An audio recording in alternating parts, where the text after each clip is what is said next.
The red sand of Viridac 7 was still smoking. Commander Thexval stood on top of a broken tower and looked at the battlefield below. Dead hive warriors covered the ground. Their twisted bodies lay everywhere.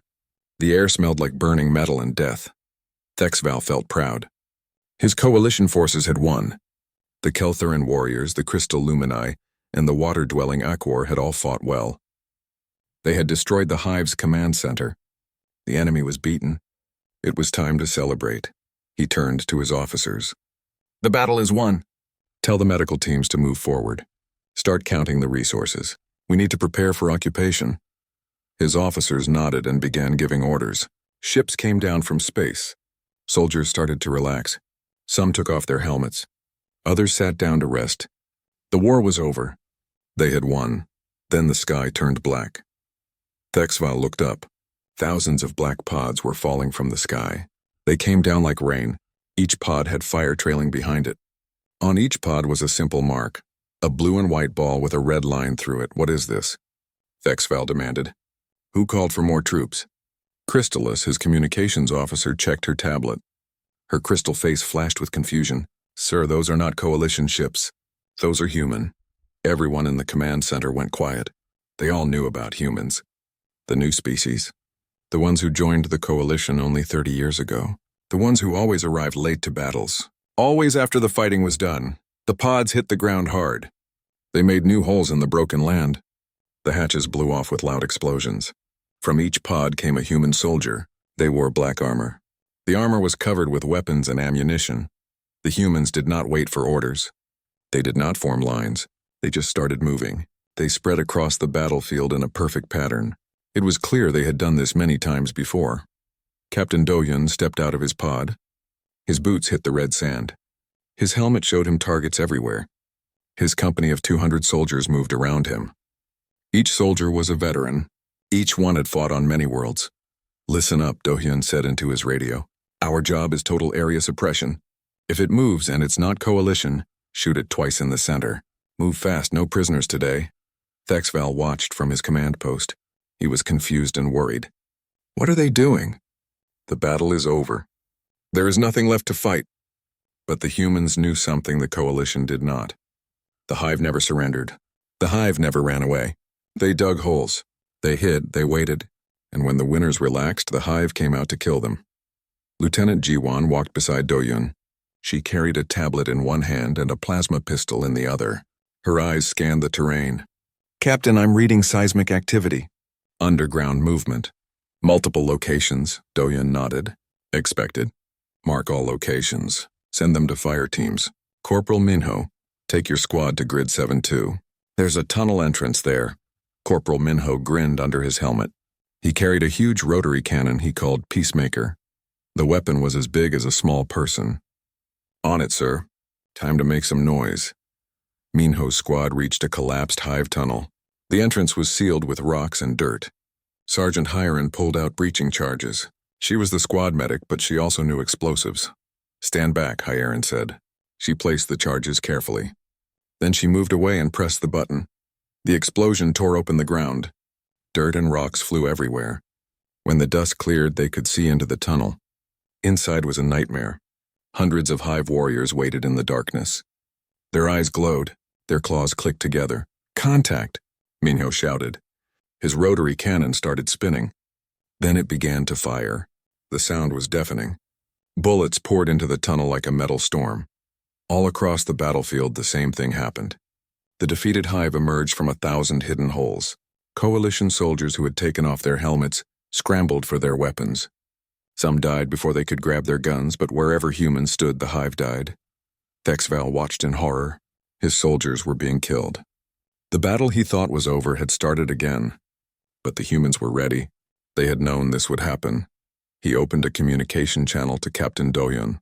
"Human Commander, how did you know? How did you know they would attack?" Dohyun's voice came back between bursts of gunfire. "We didn't know, Commander. We assumed. The hive doesn't surrender. Neither do humans. We understand them better than you do."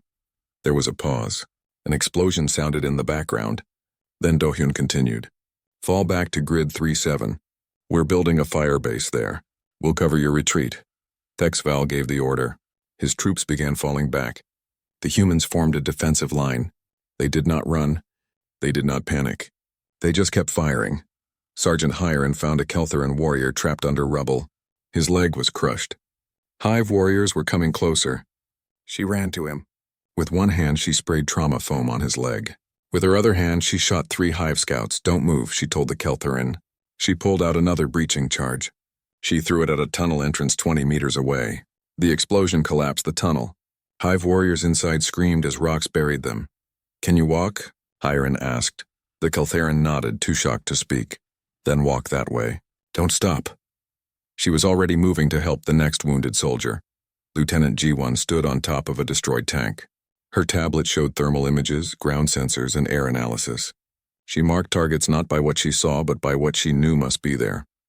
"Artillery, fire at grid 413. Target is underground, 15 meters deep. Use bunker buster shells. 5 rounds. The artillery officer replied, "Lieutenant, we don't see any targets at that location." "Fire the mission," Jiwan said again. Her voice was calm and flat. The shells fell. The ground shook. A massive explosion tore open the earth. A hidden hive breeding chamber exploded. Green fire shot into the sky. Jiwan made a note on her tablet. "No contacts on sensors. But the terrain says that's where they dig a backup position. So we kill it anyway." Corporal Minho's cannon was glowing red from the heat. He had been firing nonstop for 10 minutes. Dead hive warriors piled up in front of him. He walked forward slowly, not running, not hiding, just walking and shooting. His armor's motors whined under the recoil. "Adjust fire 2 degrees left," Jiwan's voice said in his ear. "You're leaving a gap." Minho shifted his aim without questioning. 3 hive warriors trying to flank through the gap exploded into green blood. The Coalition learned something terrible that day. Humans didn't fight to win battles. They fought to destroy enemies completely. Every fight was treated like the end of the world. Every enemy was assumed to be hiding more troops. Nothing was left to chance. 6 hours into the operation, the hive attack finally broke. The hive didn't retreat. They never retreated. But they could be destroyed so completely that the survivors lost all organization. Captain Doyun stood on the battlefield again. His armor was burned and dented. It was covered with alien blood. He had lost 11 soldiers. The Coalition had lost thousands. Commander Thexval walked up to him. He was limping. His armor was cracked. "You saved us," he said. "We would have been killed." Doyun didn't look at him. He was still scanning the horizon for threats. Always looking. "We didn't save you, Commander. We just finished the battle you thought was over."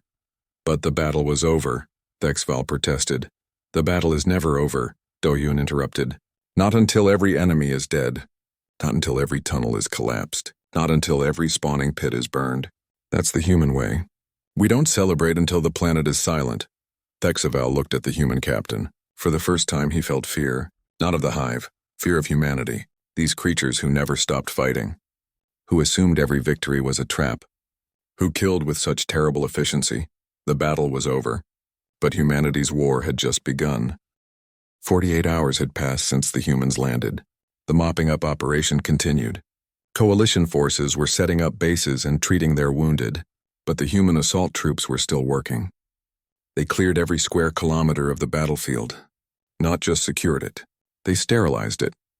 Corporal Minho led his team into their 6th underground tunnel complex that day. His rotary cannon was black from heat. The barrels glowed faintly red. He carried it like it weighed nothing. His powered armor did all the work. The tunnels were narrow and dark. They were wet with biological waste.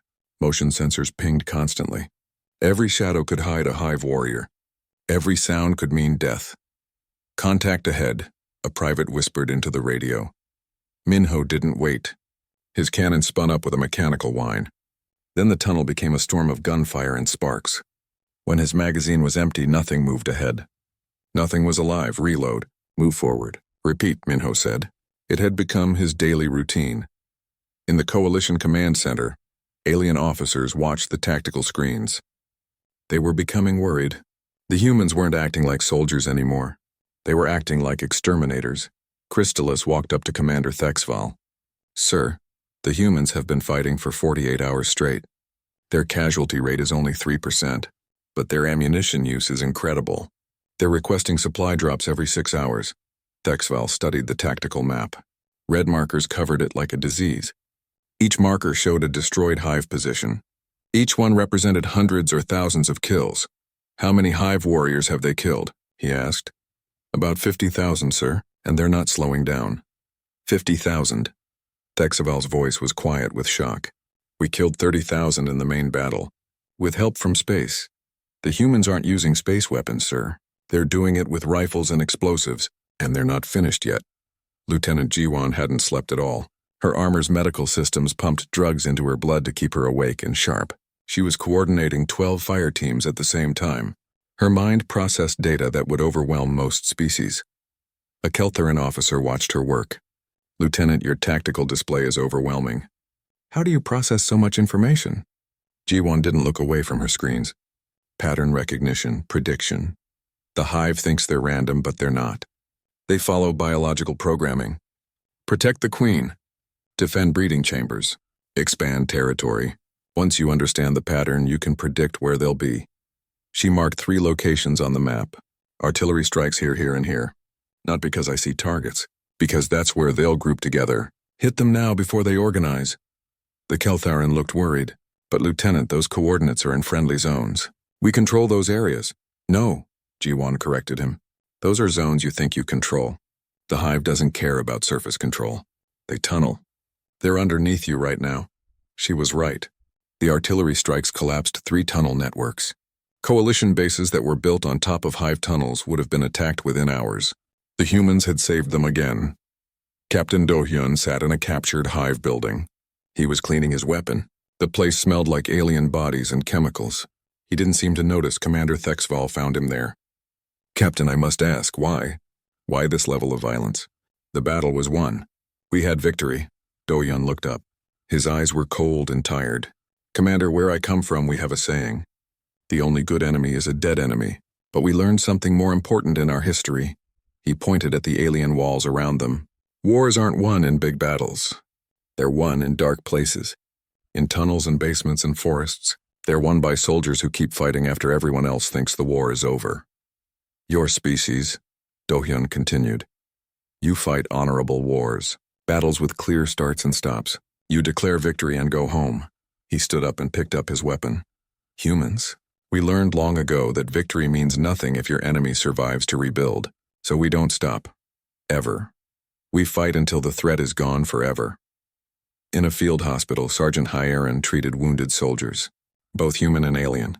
Her hands moved fast and smooth, but her eyes showed how tired she was, and a Corps soldier watched her work. "You humans," he said through his translator, "you save enemies as well as you kill them. Why?" Hyerin put artificial skin on a plasma burn, because once someone stops fighting, they're not an enemy anymore. They're just someone who needs help. We might be brutal in battle, but we're not monsters. She finished that treatment and moved to the next patient. It was a human private with a broken faceplate. Besides, she added, someone has to fix the idiots who think they're invincible. The private smiled through his pain. "That's why we love you, Sergeant." 72 hours into the operation, the humans finally reported the mission was complete. Every tunnel had been collapsed or cleared. Every hive structure had been destroyed. The planet's surface was covered with new craters, burned areas, and the remains of 10,000 small battles.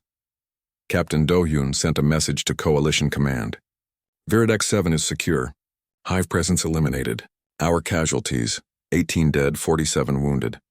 Enemy casualties, estimated 87,000. Threat neutralized." Commander Thexval stared at the numbers. 87,000. His forces, with ships in space and more soldiers, had killed 30,000 and declared victory. The humans arriving after the battle had killed almost 3 times that number. In 3 days. Without help from space, for the first time, Thexval understood why other coalition species spoke about humanity with both respect and fear. A week later, news of Viridex 7 spread through the coalition like fire.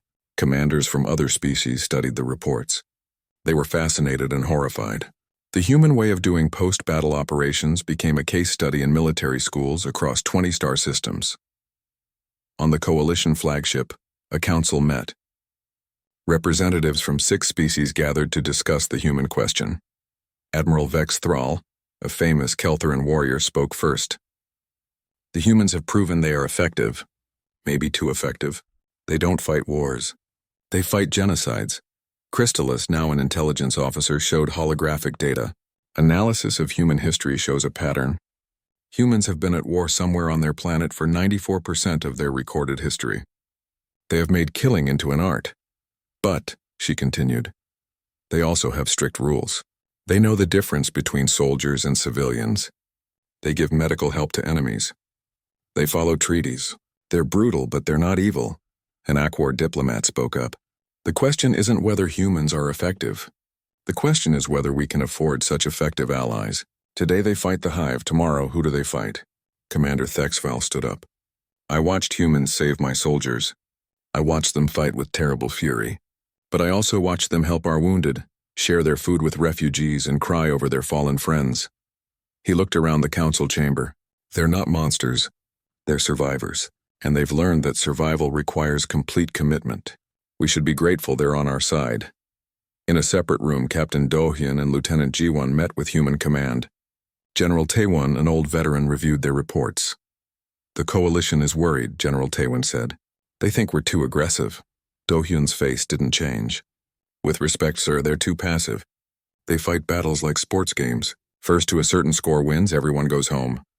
The Hive doesn't play sports, Jiwon added. Neither do we. We learned that lesson on Earth. Fighting for survival doesn't allow half measures. General Taewon nodded slowly. I know, but we need to work with these species.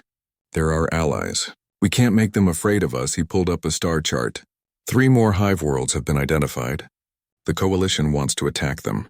They're requesting human cleanup units for each operation. They want us to be their janitors, Dohyun said flatly. No, the general corrected. They want us to be their insurance policy. The thing that makes sure their victories actually last. The humans had taught the galaxy a lesson, but many didn't understand it yet. The battle was over, but humanity's war was just beginning.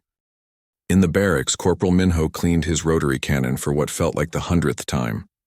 A young private, fresh from Earth, watched him work with curious eyes.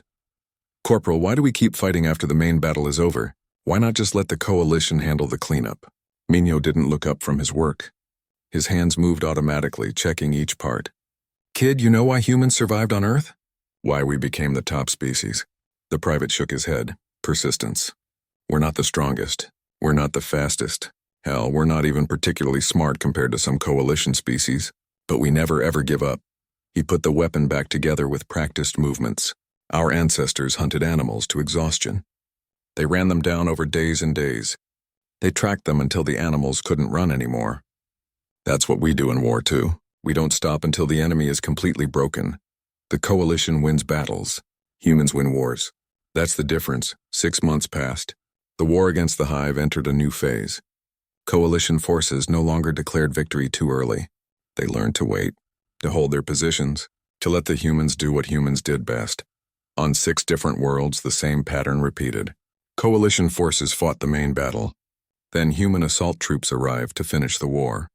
Each operation became a perfect example of how to work together. But the cost was heavy. Sergeant Hyeron walked through the memorial garden on the human flagship. Holographic markers floated above each burial spot. They showed names and faces. Too many faces. She stopped at one marker. Private Junho, 22 years old, killed in the tunnels of Viridax 7, saving his squad from a Hive ambush. She touched the marker gently. We finished the mission, kid. Every last one of them. You'd be proud. Captain Dohyun found her there. He didn't speak. He just stood beside her. They had lost 18 soldiers under their command. 18 lives spent to buy permanent victories. Is it worth it? Hyeron asked quietly. All this death to prevent more death? Dohyun thought about the question for a long time. I don't know. But I know what happens when we don't finish the job. More coalition soldiers die. More planets fall. More civilians suffer. Our people volunteered to carry that burden. That doesn't make it hurt less, and no, he agreed, it doesn't. In Coalition Strategic Command, human advisors now sat at every planning table. Lieutenant Jiwon, promoted to major, taught alien commanders about human tactics. The key principle, she explained to a room full of officers from many species, is that war doesn't end when organized fighting stops. That's when it becomes most dangerous. She showed tactical scenarios on the big screen. Insurgencies, hit-and-run attacks, terror attacks. These are the weapons of defeated enemies. Human tactics account for this. We don't just win battles, we eliminate the enemy's ability to keep fighting in any form. A Kelthran officer raised his claw. But Major Jiwan, isn't this excessive? Can't enemies be talked to? Can't we negotiate? Yes, Jiwan agreed. When they're willing to talk. The Hive isn't. So we adapt our methods to the enemy. That's another human principle, flexibility. We can be diplomats or destroyers depending on what the situation needs. On a distant Hive world, in a chamber that served as the species' collective brain, something changed. The Hive had met a predator it didn't understand. Coalition forces fought like prey animals, dangerous when cornered but ultimately beatable. They could be outlasted, outbred, overwhelmed. But humans fought like the Hive itself. Totalva, complete commitment, no mercy, no retreat. For the first time in its existence, the Hive collective felt something new. Fear. New orders pulsed through the collective mind. Avoid human forces. Do not engage unless necessary. Withdraw from contested areas. Save resources, the Hive was learning. But so were the humans. On the frozen world of Kelthar 9, Corporal Minho faced his final battle. A Hive counterattack caught his platoon in a trap, 300 meters from safety. 2,000 Hive warriors between them and escape. Platoon, fall back, the lieutenant ordered. Fighting retreat to the landing zone. Minho set up his rotary cannon at a narrow point in the rocks. I'll buy you time, go. Corporal, that's suicide. Then I'll make it count. Move out. For 7 minutes, Minho held the line alone. His cannon roared without stopping. It heated to dangerous temperatures. Hive warriors piled up in front of his position. 10, 20, 50, 100. His armor's damage warnings flashed red. His ammunition counter dropped toward 0. Peacemaker, he whispered to his weapon. Let's go out loud. The last thing his helmet camera recorded was Minho charging forward, his cannon blazing. He was roaring a battle cry that echoed across the frozen wasteland. His platoon escaped. 237 Hive warriors died at that narrow point. News of Minho's sacrifice spread through the coalition. Alien soldiers who once viewed humans with suspicion now saw them differently. They saw warriors who didn't just talk about duty and sacrifice. They lived it. On the coalition homeworld, they built a statue. It showed a human soldier in powered armor. He held a massive rotary cannon. He stood over fallen enemies. The sign read, Corporal Minho, Human Expeditionary Force. He held the line. At the ceremony, Commander Thexval, now Supreme Commander of Coalition Forces, spoke to the crowd. When humans first joined the coalition, we didn't understand them. They were late to every battle. They fought with frightening violence. They never seemed satisfied with victory. He pointed at the statue. Now we understand. Humans aren't late to battles. They're early to the real war. They fight brutally because they understand the cost of showing mercy to those who show none, and they're never satisfied with victory because they know victory means nothing if the enemy survives to strike again. Humanity has taught us a new way of war, not just how to win battles, but how to win wars, how to achieve lasting peace through complete victory. Captain Do-hyun stood at the back of the ceremony. He didn't want attention. He watched the statue of his friend. Minho had been a good soldier. A good man. He deserved this honor. Lieutenant Jiwan, now Major Jiwan, stood beside him. The coalition approved our tactics. We're now officially part of standard operations. They're calling it human cleanup operations. Do-hyun's face showed no satisfaction. We've taught the galaxy a lesson, but I'm not sure they truly understand it yet. What lesson? That humanity didn't join the coalition to fight wars. We joined to end them, permanently. The months passed. More battles were fought. More worlds were cleared. The human way became the coalition way. Every species learned that battles didn't end when the shooting stopped. They ended when every enemy was gone, but the cost kept rising. The memorial garden on the human flagship grew larger. More names, more faces, more young soldiers who would never go home. Sergeant Hiren walked through the garden every day. She knew every name. She had treated many of them before they died. Each one hurt. Do you ever regret it? A young medic asked her one day. Everything we do? Hiren looked at the floating markers. Every single day. But I regret the alternative more. If we didn't do this, these soldiers would have died for nothing. their enemies would have come back. More people would have suffered. She touched Junho's marker again. We make sure their sacrifice means something. We make sure it lasts. That's all we can do. The galaxy was learning. Slowly, painfully, but learning. War wasn't a game. It wasn't a sport. It was survival. And humans understood survival better than anyone. The war reached its final stage. Intelligence had found the Hive Prime world, the birthplace of the species, the location of their collective consciousness. The coalition gathered the largest fleet in galactic history. Every species contributed ships, troops, and resources, but everyone knew who would decide the battle. 10,000 human assault troops waited in their drop pods, ready to finish what the coalition would start. Captain Do-hyun, now Colonel Do-hyun, spoke to his expanded regiment. This is it. The end of the Hive. Everything we've fought for comes down to the next 72 hours. He looked at the faces around him.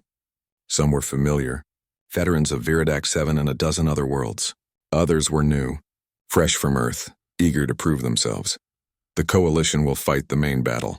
They'll break the Hive's space defenses. They'll land troops in secure areas, and then we do what we do best.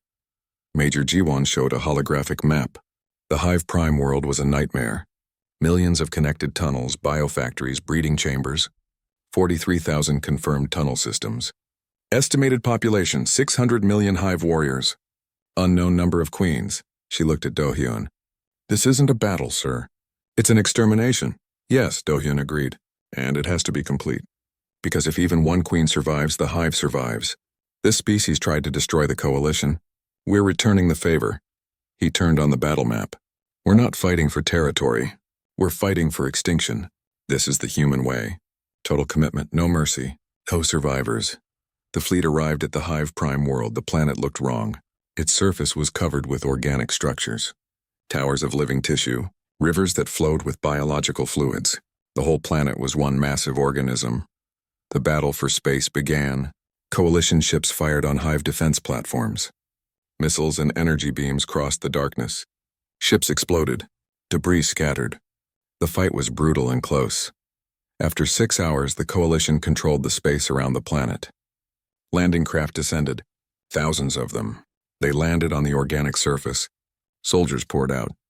The ground battle had begun. The Hive fought back with everything they had. Warriors emerged from every crevice. Bioweapons sprayed acid. Living mines exploded. The coalition took heavy casualties, but they established footholds. They secured landing zones. Then the human pods fell, black rain against an alien sky. They hit the surface with thunderous impacts. The hatches blew. The soldiers emerged. Colonel Do-hyun stepped onto the Hive Prime world. His boots sank slightly into the living ground. It felt wrong, like walking on flesh. He pushed the feeling aside. He had a job to do. All units begin systematic clearance, grid by grid, tunnel by tunnel. Leave nothing alive. Move out. The human regiment spread across the planet. They worked with machine-like efficiency. Each team had specific targets. Each soldier knew their job. They had done this before. Many times. Sergeant Hiron led her medical team into a massive breeding chamber. The walls pulsed with life. Egg sacs hung from the ceiling. Each one contained a developing warrior. She looked at them without emotion. Burn it all, she ordered. Use the incendiary charges. Her team placed the charges carefully. They set the timers. Then they left. Behind them, the chamber erupted in fire. Thousands of unborn Hive warriors died in seconds. Next target, Hiron said. She felt nothing. No joy, no sadness. Just determination. This had to be done. Major Jiwon coordinated from orbit. Her screens showed the entire planet. Red markers spread like a plague. Each one represented a cleared zone, a destroyed tunnel, an eliminated threat. Grid 7-4 shows underground activity, she reported. Sending bombardment coordinates. Missiles fell from the sky. They penetrated deep before exploding. The ground collapsed. Tunnels crushed. Hive warriors trapped forever in the dark. The operation took 72 hours. Exactly as predicted, human teams worked without stopping. They used stimulants to stay awake. They ate while moving. They eliminated threats with ruthless precision. Coalition forces watched in awe and horror. The humans didn't celebrate victories. They didn't rest. They just moved to the next target. And the next, And the next. On the third day, Colonel Do-hyun's team found what they were looking for. The Prime Queen. She was massive, the size of a building.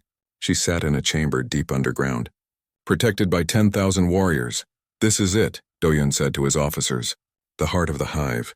We kill her, we kill the species. Major Ji-won calculated the assault. We'll need air support. Heavy weapons. At least 5 companies. Get it, Do-hyun ordered. Everything we have. I want overwhelming force. The assault began at dawn. Human soldiers poured into the chamber from 12 entry points. They brought heavy weapons, explosives, incendiary rounds. The hive warriors fought desperately, but they couldn't stop the human tide. Sergeant Hyerin threw charge after charge at the Queen's protective shell. Each explosion cracked it further. Finally, it broke. The Queen was exposed. Colonel Do-hyun raised his weapon. He looked at the massive creature. She was the mother of billions, the cause of countless deaths. The reason for this war. He felt no hatred, no anger, just a cold certainty. This had to end. Fire, he ordered. 1,000 weapons fired at once. The Queen died in seconds. With her death, something changed. Across the planet, hive warriors stopped fighting. They stood still, confused, lost. Their collective mind was gone. The humans didn't stop. They kept firing, kept advancing. They killed every hive warrior they found, destroyed every egg chamber, collapsed every tunnel. They worked for another 24 hours. When they were done, the hive prime world was silent. No movement, no life. Just death and destruction. Colonel Do-hyun stood on the dead planet's surface. He looked at the sky. Ships filled the space above. Coalition vessels, all celebrating their victory. Major Ji-won joined him. It's done, sir. The hive is extinct. We've checked every world they controlled. All silent, all dead. Do-hyun nodded slowly. How many did we lose? 1,200 human casualties. 3,000 coalition casualties, the hive. Total extinction. A species gone forever, Do-hyun said quietly. Because they wouldn't stop fighting. Because they couldn't be reasoned with. Do you regret it, sir? Do-hyun thought about all the worlds he'd seen. All the bodies. Human, alien, and hive, all the memorials. All the faces that would never grow old. No, he finally said. I regret that it was necessary. But I don't regret doing what had to be done. Sergeant Hyerin walked among the dead hive warriors. She checked for survivors. There were none. She had made sure of that. Her job was to save lives, but sometimes saving lives meant taking them. A young medic approached her. Sergeant, we're clear. No coalition casualties in this sector. The humans are all accounted for. Hyerin nodded. Good, let's move out. There's work waiting back on the ship. The ships left the hive prime world. Behind them, automated systems began their final task. Sterilization. The planet would be burned clean. Every trace of hive biology would be destroyed. Nothing would remain. In the Coalition Council chambers, representatives celebrated. The war was over. The hive was gone. Peace had returned to the galaxy, but they also felt something else. Fear. They had seen what humans could do. How completely they could destroy an enemy. How thoroughly they could wage war. The galaxy had learned a terrible lesson. Humanity was not to be trifled with. They were efficient friends and deadly enemies. And they never ever stopped until the job was completely done. 2 years after the hive extinction, the galaxy was at peace. For the first time in 3 decades, no major wars were being fought. Trade routes were safe. Colonies were expanding. Children were being born who would never know the fear of the hive. Colonel Do-hyun retired from active service. He returned to Earth, to a small house in the mountains. He spent his days teaching at the military academy, passing on hard-won lessons to the next generation. One evening, he sat on his porch watching the sunset. The mountains were beautiful, peaceful. It was hard to believe he had spent so many years fighting in dark tunnels on alien worlds. A transport landed nearby. From it emerged Commander Thexeval. He was retired now, too. He walked slowly, carrying his age with dignity. Colonel, Thexeval greeted him. I hope you don't mind the visit. Do-hyun stood and offered his hand. Human and Keltherin shook hands. Old warriors respecting each other. Commander, please sit. Can I get you something to drink? They sat together, watching the sun go down. For a while, neither spoke. They didn't need to. They had seen the same things. Fought the same war. I've been thinking, Thexval finally said, about what you told me on Viridax 7, about finishing battles after they're over. Doyun waited. He remembered that conversation. It felt like a lifetime ago. You were right. We were fighting to win battles. Humans fight to end wars. I understand now why that matters. Does understanding it make you feel better about what we did? Dohyun asked quietly. Thexval thought about this. No, but it makes me grateful. The Coalition learned a terrible lesson from humanity, that sometimes peace requires the complete destruction of those who won't accept it. He stood to leave. Then he paused. One more thing. The Coalition Council voted. It was unanimous. Humanity is no longer a junior member.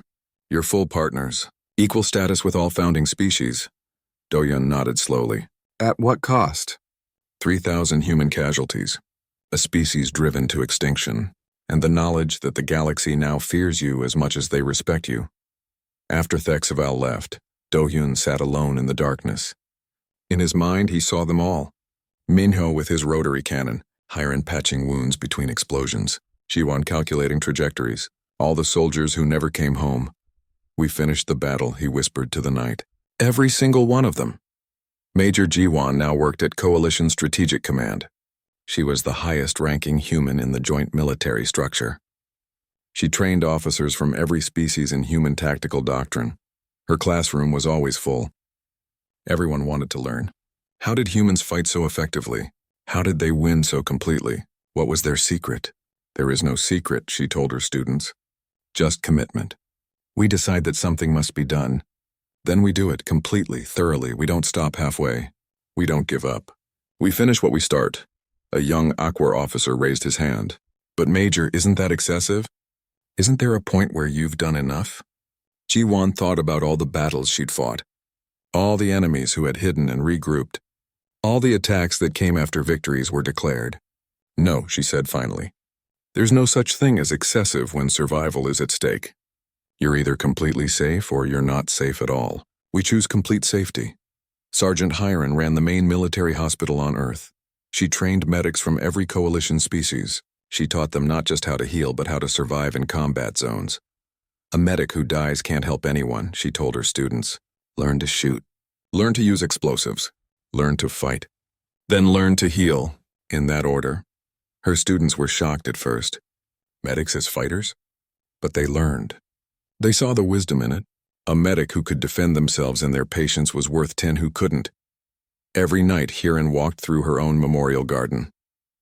She had built it behind her house. Small markers for every soldier she couldn't save. There were too many. But she remembered them all. I hope it was worth it, she would say to them. I hope the peace lasts. General Taewon gave a speech at the Coalition Military Academy. Representatives from 50 species attended. He was old now. His hair was white. His hands shook slightly, but his voice was still strong. People ask me about the human way of war, he said. They ask why we're so brutal, so thorough, so unforgiving. He paused, looking at the young faces in the audience. The answer is simple. We learned in our long history that half measures lead to more war. That mercy to those who show none leads to more death. That the only way to achieve lasting peace is through complete victory. We don't enjoy it. We don't celebrate it. But we do it. Because the alternative is worse. The alternative is eternal war. Eternal suffering. Eternal fear. So yes, we are brutal. But we are not evil. We fight so others don't have to. We finish war so children can grow up in peace. That is the human way. The audience was silent. Then slowly they began to applaud. They understood now. The cost of peace. The price of safety. The burden humanity had chosen to carry. On Viridax 7 they built a monument. It showed a human soldier and a Keltheran warrior standing together. The inscription read, "Here the Coalition learned that battles end, but wars must be finished. In memory of all who gave everything, tourists visited from across the galaxy." They looked at the monument. They read the words. They tried to understand. Some did. Some didn't, but all of them lived in the peace that had been bought with blood and determination. Years passed. The veterans grew older. Some died. New soldiers took their places. But the lessons remained. The doctrine remained. The understanding remained. When battles were fought, they were finished. When enemies surrendered, they were disarmed completely. When threats emerged, they were eliminated thoroughly. The human way had become the coalition way, and the galaxy was safer for it. On Earth, Colonel Do-hyun grew old. He taught until he couldn't stand anymore. Then he taught from a wheelchair. When students asked him if he regretted anything, he always gave the same answer. I regret every death, every wound, every scar. But I don't regret doing what was necessary. Someone had to finish the battles. Someone had to end the wars. I'm glad we were the ones to do it. Major Ji-won retired at 60. She wrote books about strategy and tactics. They became required reading at every military academy in the coalition. Future generals studied her words. They learned from her experience. Sergeant Hiren trained medics until she was 70. Then she retired to a quiet farm. But she never stopped tending her memorial garden. Every evening she walked among the markers, remembering, honoring. The last time the three of them met, they were all old. They sat together in Do-hyun's house. The mountains outside were still beautiful. The sunset still painted the sky with colors. We did it, Ji-won said quietly. We ended the war. We brought peace. At a terrible cost, Hiren added.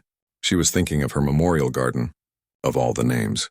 But a cost worth paying, Do-hyun finished. The galaxy is at peace. Children are safe. That's what we fought for. That's what they died for. They sat in silence as the sun set. 3 old soldiers. 3 survivors.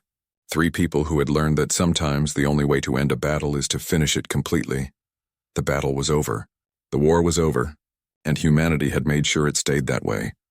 That was the human way. That was the lesson the galaxy had learned. Battles end when they're declared over. Wars end when they're completely finished. And humanity had taught the galaxy how to finish them.